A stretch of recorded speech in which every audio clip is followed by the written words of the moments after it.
और telecom sector पर supreme court के इस फैसले का क्या असर होगा, इस पर करेंगे हम जनता पार्टी के नेता सुब्रमण्यम स्वामी, साथ ही राज्यसभा सांसद राजीव चंद्रशेखर, 2G मामले में याचिकाकर्ता प्रशांत भूषण और मार्केट एक्सपर्ट गुलटेग चंदानी के साथ चर्चा इस ब्रेक के बाद।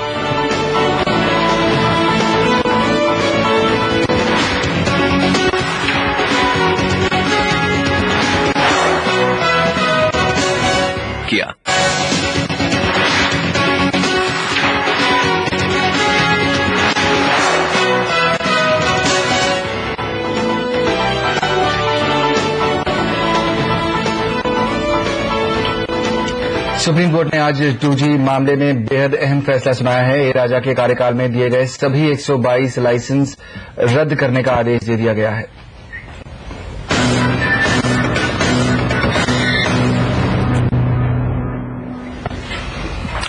केंद्र सरकार और टेलीकॉम सेक्टर को आज सुप्रीम कोर्ट से बड़ा झटका लगा है। सुप्रीम कोर्ट ने ए राजा के कार्यकाल में दिए गए सभी 122 लाइसेंसेस को रद्द कर दिया है।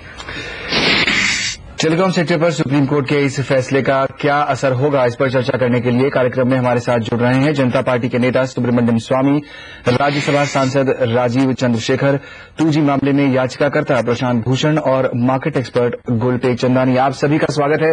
प्रशांत जी, आपसे मैं शुरुआत करना चाहूंगा। आपकी याचिका पर आज सुप्रीम कोर्ट में इतना बड़ा फैसला सुनाया गया है। स्पेक्ट्रम घोटाले पर आप लंबे समय से जो लड़ाई लड़ते आ रहे हैं, आज के फैसले के बाद आप संतुष्ट हैं? नहीं, मैं पूरी तरह से संतुष्ट हूं, क्योंकि सुप्रीम कोर्ट ने इस फैसले में एक बहुत ही अहम बात करी है कि जब भी सार्वजनिक संपत्ति जो नेचुरल रिसोर्सेज हैं, जिनकी बहुत वैल्यू है, उनको सरकार जब भी किसी को ग्रांट करती है, किसी को देती है, तो सार्वजनिक हित में ही दे सकती है।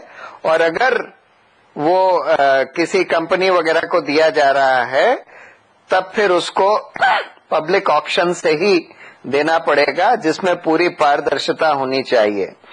इसका बहुत अहम असर, जिस तरह से माइनिंग लाइसेंसेस दिए जा रहे हैं देश में फर्स्ट कम फर्स्ट सर्व्ड के बेसिस पर, जिसमें लाखों करोड़ की सार्वजनिक संपत्ति कौड़ियों के दाम पर बड़ी बड़ी कंपनियों के हाथ में करी जा रही है, और सरकार का और सरकारी खजाने का और जनता के पैसों की बड़ी भारी लूट चल रही है। इस सब पर बहुत अहम असर पड़ेगा। चंद्रशेखर साहब, सरकार के लिए देखा जाए तो ये एक झटका होना चाहिए था, लेकिन टेलीकॉम मंत्री कपिल सिब्बल को हमने सुना तो उनके तेवर ऐसे नहीं है, बल्कि वो अगर किसी को जिम्मेदार मानते हैं तो वो एनडीए, इनफैक्ट बीजेपी की अगुवाई वाली एनडीए सरकार को इसके लिए जिम्मेदार मानते हैं।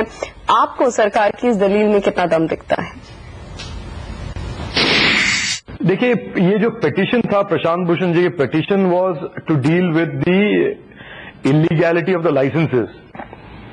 तो जो पिटीशन में प्रेयर्स हैं, सुप्रीम कोर्ट ने उस पर ऑर्डर दिया है। आई डोंट थिंक पिटीशन में कोई ऐसा इश्यू था कि गवर्नमेंट इज रिस्पॉन्सिबल या गवर्नमेंट के एक मिनिस्टर रिस्पॉन्सिबल है।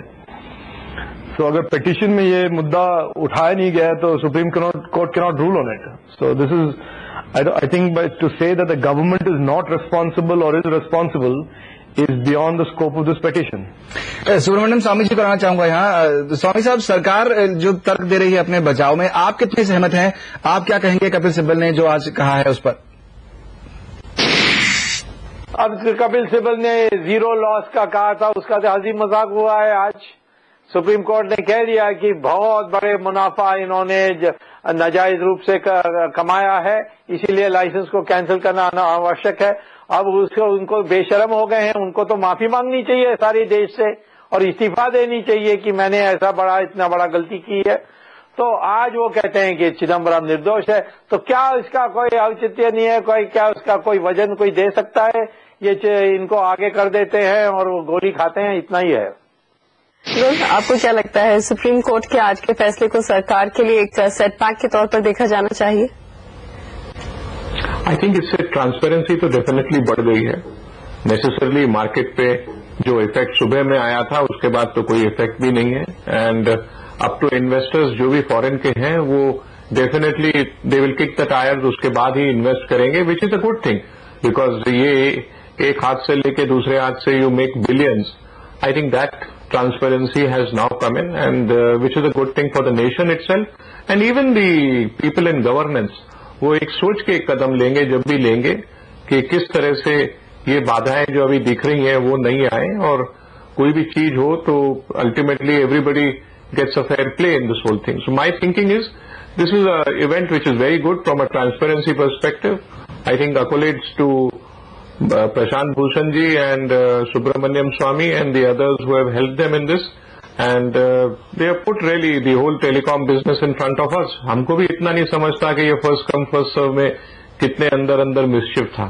अब तो खैर क्लियर हो गया. लेकिन गुल, यहाँ पर अब जो इस फैसले को पढ़ा जा रहा है, डिटेल में लोग बात कर रहे हैं.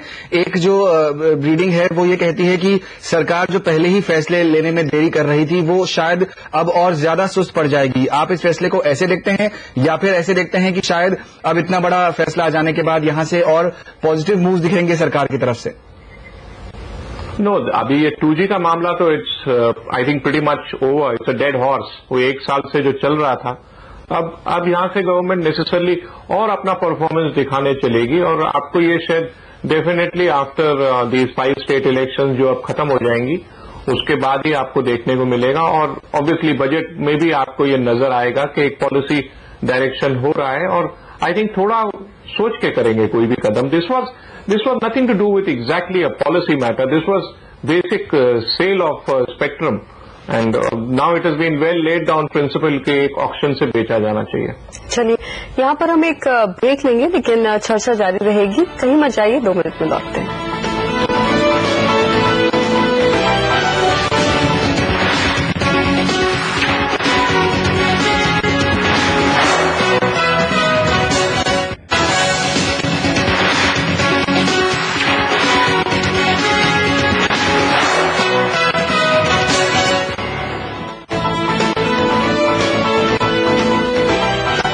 घोटाले पर सुप्रीम कोर्ट के आज के अहम फैसले पर हम कर रहे हैं खास चर्चा. हमारे मेहमान हमारे साथ बने हुए हैं.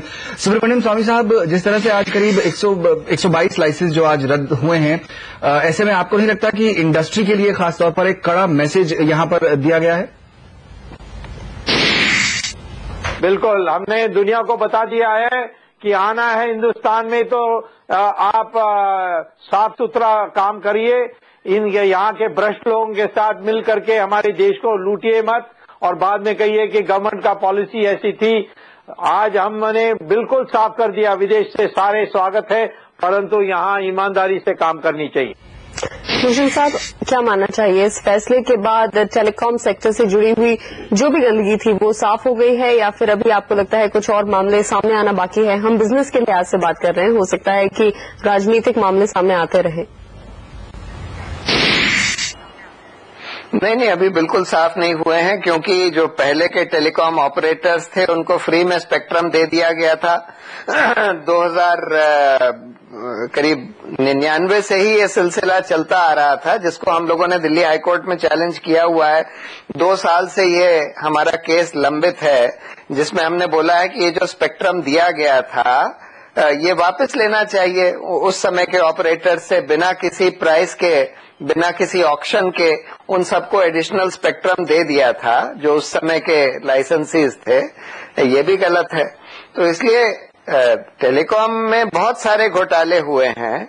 वोडाफोन को जिस तरह से इन लोगों ने आने दिया, जबकि उनके 74% जो कैप थी एफडीआई की, उससे ज्यादा थे. उनका 89% एफडीआई था, लेकिन फिर भी उनको आने दिया गया और उनको अप्रूवल दे दिया गया. हर तरह की बेईमानी हुई है. उससे पहले वो जो प्रमोद महाजन के टाइम में इनको रिलायंस को ये जीएसएम सर्विसेज रोल आउट, मतलब fully mobile services roll out करने दी गई थी, जबकि उनके पास सिर्फ WLL का लाइसेंस था. वो भी एक घोटाला था. उसके बारे में भी हमारी पिटीशन लंबित है. तो इसलिए बहुत सारे मामले हैं अभी. तो काफी सारे ऐसे मामले हैं जो प्रशांत भूषण जी उठा रहे हैं यहाँ पर. गुल, आपको ऐसा क्या लगता है अब कि इस फैसले के बाद जो इन्वेस्टमेंट का माहौल है हमारे देश पर, उस पर किस तरह का असर पड़ेगा? विदेशी कंपनियां ये देखेंगी कि यहाँ पर सरकार के तरफ से कोई